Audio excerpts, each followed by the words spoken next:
Are you working on your handstand but just can't seem to get it? It just doesn't seem to click. You're not there yet. You want that freestanding handstand. You want that control. You see people do it. You see how easy it looks, but it just hasn't clicked yet. It's not there. I understand that struggle.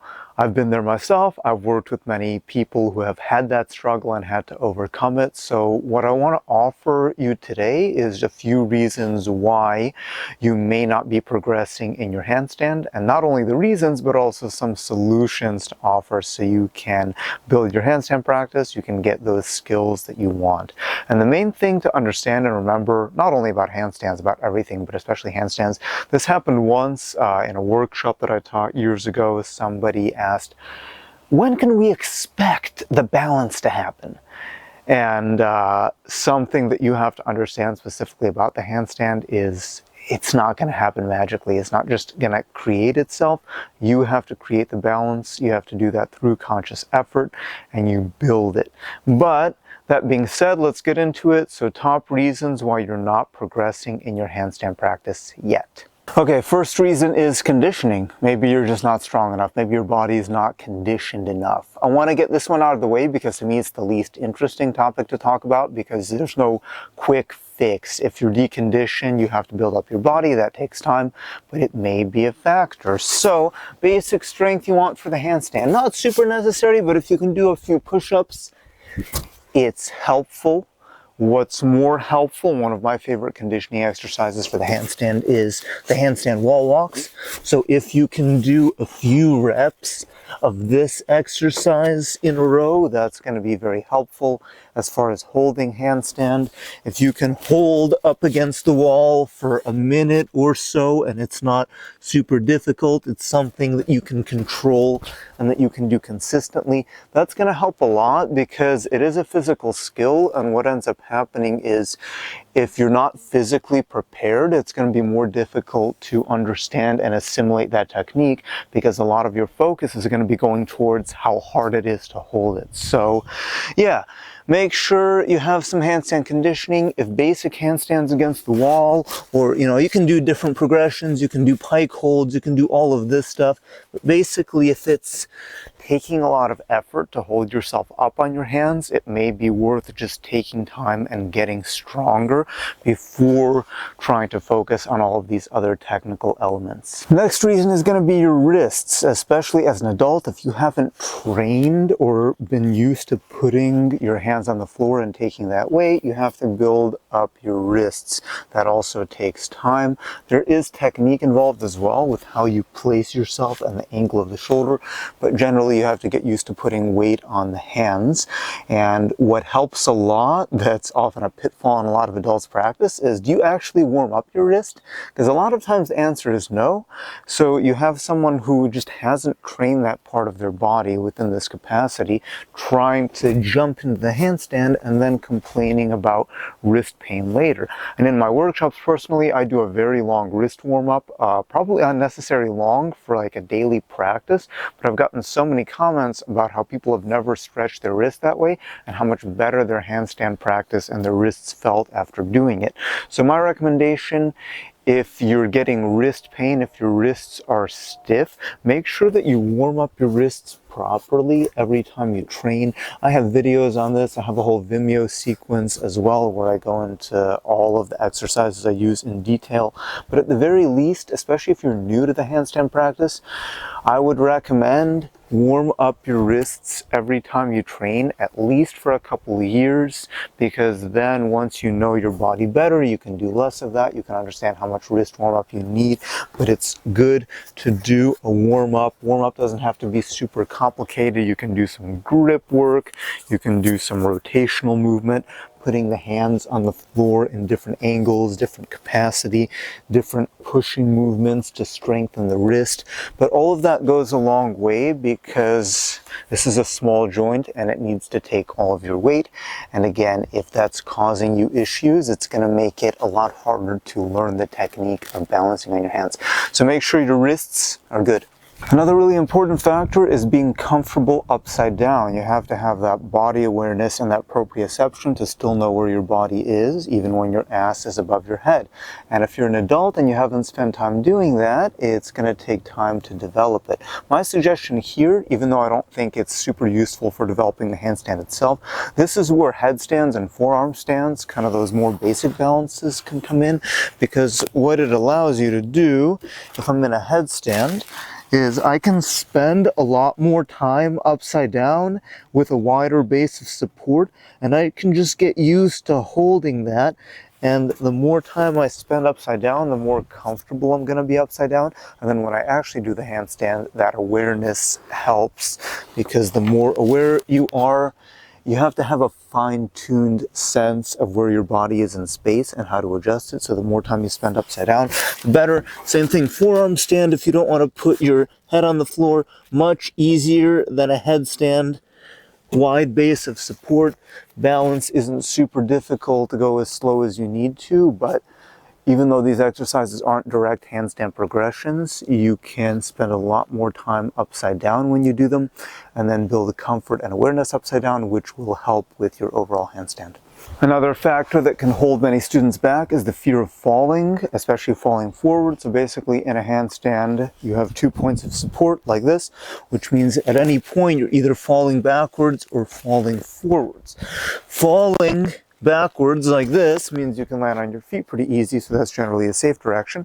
Falling forwards towards your fingers is not so simple. So what you want to learn before really trying to focus on freestanding handstands is this bailout, where I fall forward, I feel what it's like to fall, I go past that point of control, and then I have a reflex that turns it into a cartwheel. There's other ways to do it, but I think the cartwheel is generally the safest because you can see the floor the whole time and you can do it on any surface.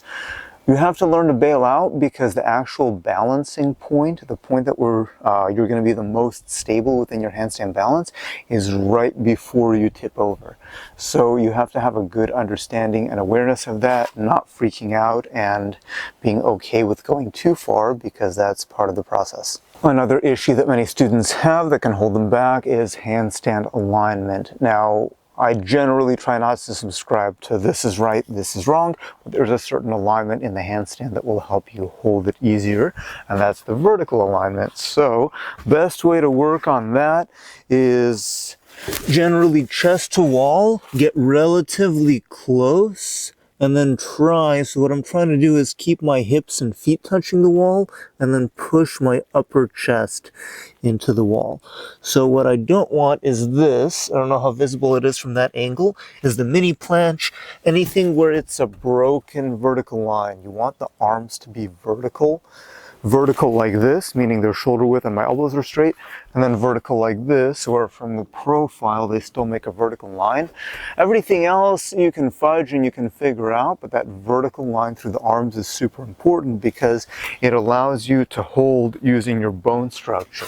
If you're holding using your muscular effort, or it's putting different forces through different joints, it's not ideal. You won't be able to hold it as long, and it's going to be more difficult to focus on the technique. So there's a lot of ways to do the handstand, but generally if you understand that technique of the vertical line and how to hold it like that, it's going to help a lot, not only with your beginner progressions, but in future progressions as well. Another common issue is not focusing on or not actually developing the sense of balance as a separate entity. I think a lot of people kind of glaze through that, and there's some kind of assumption that if you just get your handstand right, then there's a magical handstand fairy that comes and pulls your legs up and you can hold. But the reality is, one of the analogies that I've liked to use in the past is kind of like a helicopter pilot hovering.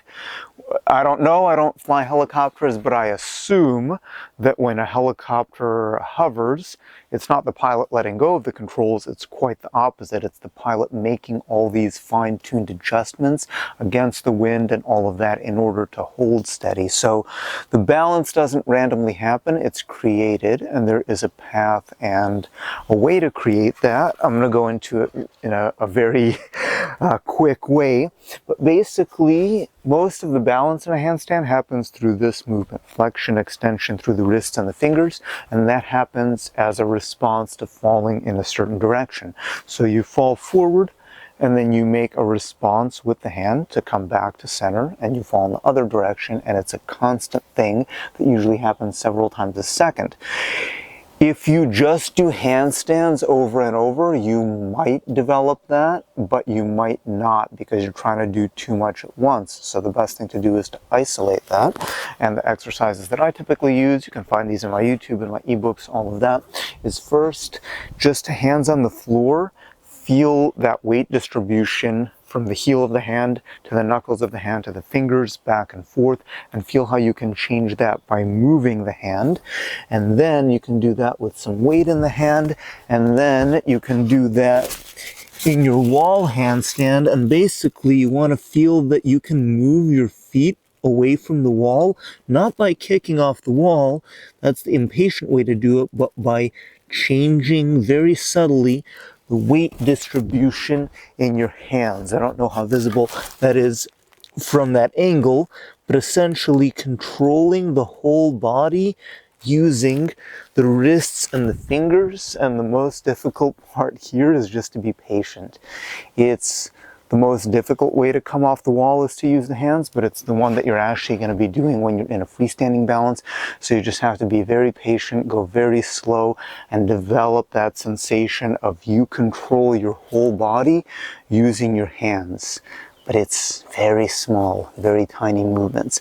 And that's, I think, in terms of actually learning to balance in the middle of the room, that's really the part that people skip over that's crucial. Another common issue is just kicking up too fast without the proper awareness. This is all about accuracy and precision. So the kick up, just like anything else, is something that you have to go slow, and you have to feel where every part of your body is in order to catch that balance. So my recommendation generally for people is to work the kick up without even trying to balance, just knowing that you can consistently get into a handstand position where you would balance, and you can do that every time, because either somebody is trying to just, magically find the balance out of nothing without being accurate, or the other thing that I see, maybe someone has the actual balance and it's there, but they can only do it freestanding 1 out of 10 times because their kick up isn't consistent enough. And the reality is there's a difference between being able to do a skill versus owning that skill. And owning it means that you can pull it out of your pocket. You can do it anytime. And in order to have that, you need consistency. You have to be able to replicate your performance. So my recommendation for the kick up, it's not the gymnastics technique, but I think it's better for learning balance, is you start with your hands down on the floor. You put the weight into your hands already, so my arms are vertical, and then just slowly kick. Keep pushing down with your shoulders, gradually add a little bit of power, go higher and higher until you figure out exactly how much power you need to get yourself into a handstand that you can balance in without really even trying to balance. It's about consistency, and it's not about power, because no matter where you are as an athlete, you already have enough power to kick past the handstand. It's not about how much power you need, it's about using precisely the right amount of power and how much to actually hold back. So work that precision of your kicks. Make sure that you can do it consistently, meaning you can do it the same way every time, and it'll help a lot. So the wall is a tool. It can be a very helpful tool in your handstand practice for building incremental progressions of getting upside down, getting more vertical, and slowly developing the balance and finding that control. That being said, tools can go multiple directions, and sometimes people spend so much time on the wall that they get used to it being there that it becomes this kind of psychological support, this psychological crutch. A beginner stage of that might be just leaning and putting weight into the wall and having trouble coming off of it. So if that's the case, what I suggest is anytime your feet touch the wall, I'm never really putting weight on my feet. It's always as light as possible, just like you're barely touching. So the weight is always in the hands. The wall just helps with balance. That's it. And then the second level of that, someone's a bit more advanced, they can do their balancing drills next to the wall, and as soon as they get further away, the whole thing collapses because they get used to the wall being there. So essentially, you should treat the wall as something that you eventually don't need. So the goal is not to rely on the wall, not to build reliance, but you're just using it as a temporary crutch, a temporary assistance to get you up, but to build independence. So that's a really important factor. Anytime you're using the wall, the goal is to use it as little as possible, and the goal is to think of the future, almost fell there, and think of using the wall in a way that you're gonna give it up. So anytime I'm doing any kind of work with the wall, unless I'm doing it for a specific reason, I'm always, even if I'm further away, I want to have enough weight in my hands that I can lift my feet without having to push off at any point, no matter which exercise I'm doing on the wall. If you ever catch yourself leaning back against the wall, generally means that you're using it too much, and then if you do that too often and too consistently, you start to build that reliance, and then it starts to be this factor of, oh, I need the wall there because it helps me.